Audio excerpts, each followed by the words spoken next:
Waalaikumsalam, silakan masuk.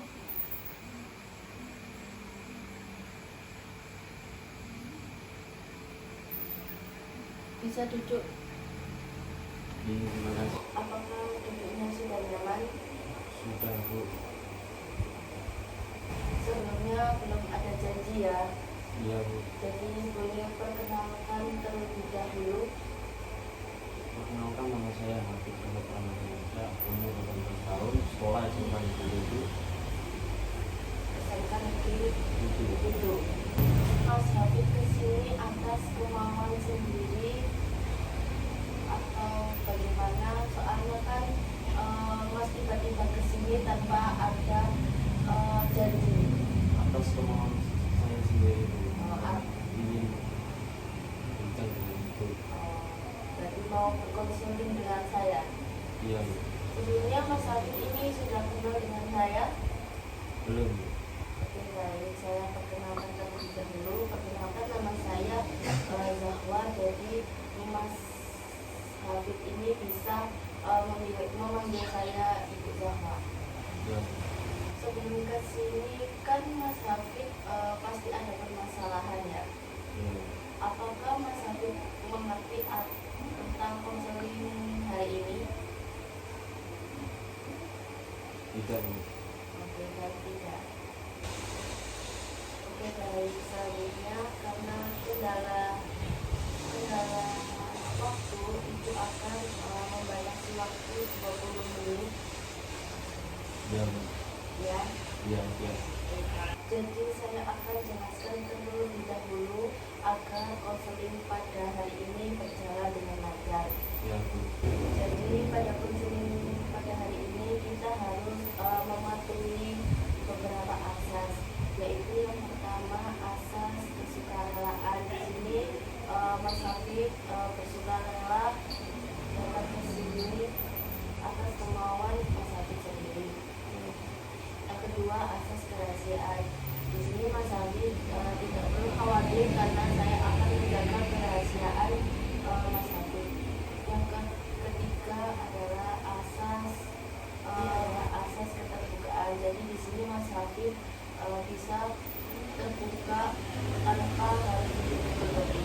Apakah bisa dipahami Mas Hafid? Bisa, Bu. Terus, Jadi Mas Hafid di sini kan ada permasalahan. ya, Jadi tujuan konseling pada hari ini Mas Hafid bisa menyelesaikan permasalahannya sendiri. Apa bisa dimengerti Mas Hafid? Jadi Mas Hafid sudah mengerti tentang konseling ini. betul. Baik, Mas Hafid bisa menceritakan lebih detail permasalahannya. Jadi gini, Bu. Waktu saya pertama kali pindah ke sini umur 5 tahun, saya memiliki teman di sini dan saya sering dibully dan selalu dia istilahnya diakali lah, disuruh-suruh, disuruh beli ini, beli itu, beli ini, beli itu. Terus saya pertama kali pindah ke sini gitu, dan saya sangat risih ketika saya pertama kali pindah ke desa ini dan meminta ibu saya untuk pindah ke desa lain. Saya menolak. Jadi Mas Hafid merasa dibully dengan teman-temannya Saya yang ada di desa. yang ada di desa waktu kecil. Terus Mas Hafid ini diakali gitu ya. Apakah Mas Hafid merasa takut saat dibully? Dulu waktu kecil sangat takut dan mempunyai trauma, dan mempunyai trauma nggak boleh keluar lah, dan tidak mau keluar, tidak mau bersosial, tidak mau ketemu yang ini itu karena mempunyai trauma dan itu besar. Jadi Mas Hafid punya trauma gara-gara dibully dengan teman tetangga ya. Apakah Mas Hafid merasa takut saat kejadian itu? Ya, sangat takut sekali sampai mempunyai trauma. Berarti Mas Hafid mempunyai trauma ya. kejadian SMP mengalami itu atau kejadian SMA juga? Saat SMP kan masih trauma pada saat SD, jadi pas SMP saya kena trauma dan tidak mau bekerja dengan yang lain. Dan misalnya seperti contoh tidak mau ke kantin, ya ke kantin cuma sekali-sekali tapi tidak sering, tidak ada interaksi kepada teman-teman kelas pas SMP itu.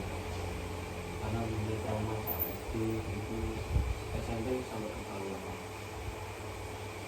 Apakah pada masa SMA juga ada masa trauma? Ada dulu tapi sedikit, tidak terlalu yang parah SMP lagi. Berarti seperti kejadian di masa lalu ya, seperti dibully. Oke baik, karena kejadian Mas Hafid ini dibully, apakah Mas Hafid tidak mencoba bersosialisasi untuk agar tidak dibully lagi? Saya sudah mencoba sosialisasi di desa maupun di sekolah. Saya tidak ngobrol dengan sekolah. Kalau di desa saya sering ikut tahunan pembangunan yang ada di desa. Meskipun tidak terlalu membanding, biasanya saya sudah melakukan sosialisasi. Oke, berarti Mas Hafid ini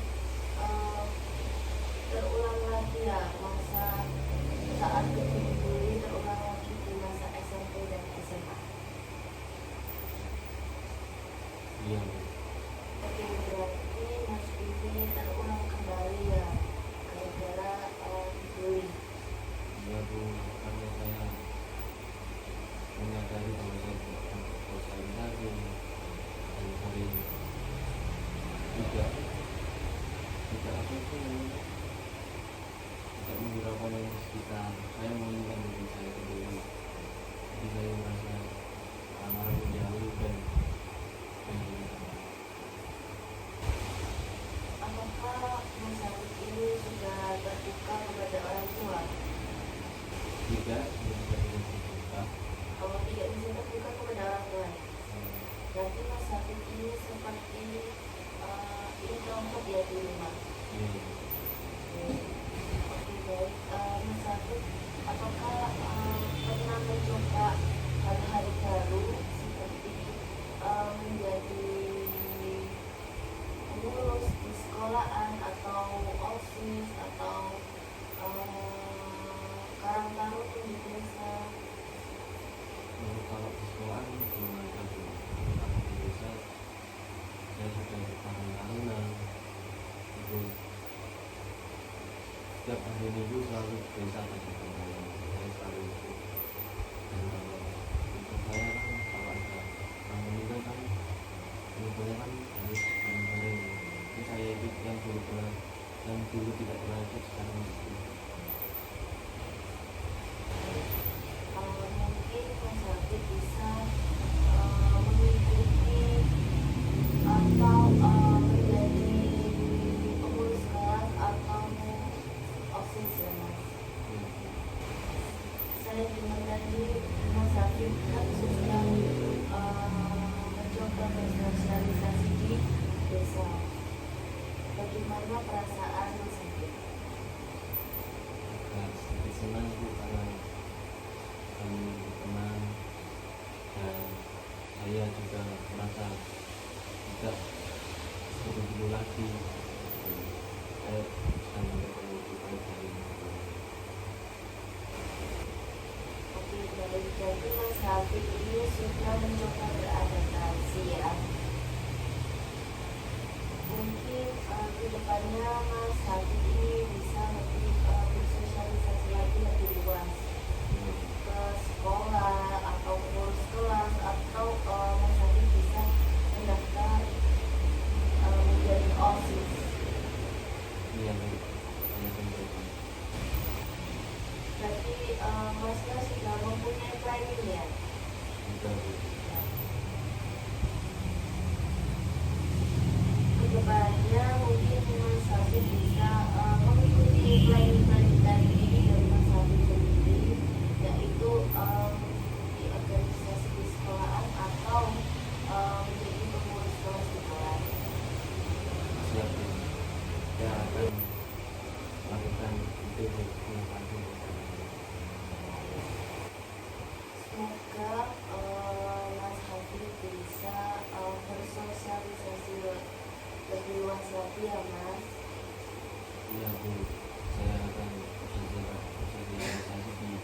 Ini sama di sekolah.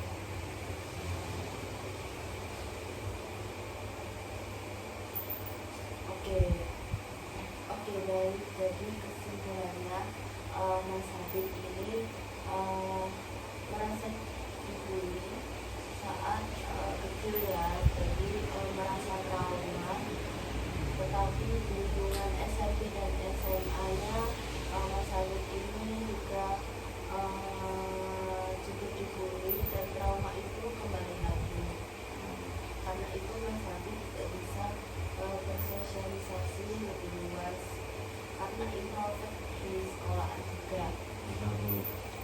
Dan Mas Habib juga mau mencobai kedepannya untuk menjadi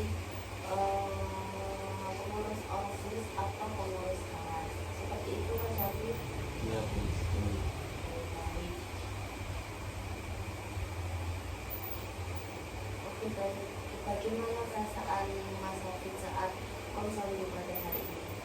sangat plong dan sudah tidak ada hati yang bundel gitu. Nah, bisa bercerita sampai itu. Dan terima kasih untuk sarannya gitu. Tidak terasa ya, kita sudah berbicara 20 menit lebih.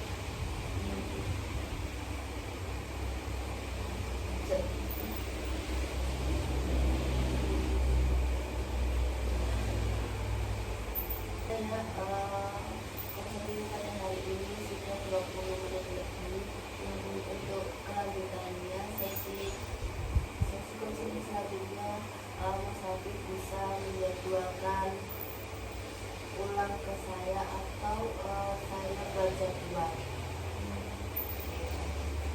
Untuk Mas Habib, semangat terus. Semoga Mas Habib bisa bersosialisasi lebih luas lagi.